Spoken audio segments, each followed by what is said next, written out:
पाकिस्तान की judicial history में आपको ऐसी कोई मिसाल नहीं मिलती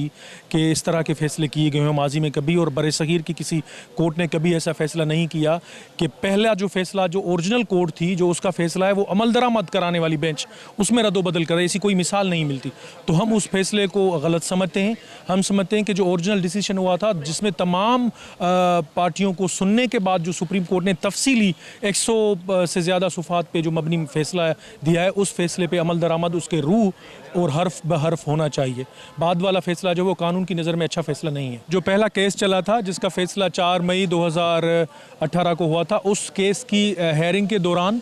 सिंध हुकूमत की तरफ से जो स्टेटमेंट दाखिल की गई थी उसमें उन लोगों ने कहा था कि हमने जो ज़मीन का सौदा किया है 5.25 अरब रुपए में, उसमें हमें कोई 1 टके का नुकसान नहीं हुआ, हमने मुनाफे का सौदा किया है। ये स्टेटमेंट पहले थी। उसके बाद भी जो बाद में फ़ैसला हुआ है उसमें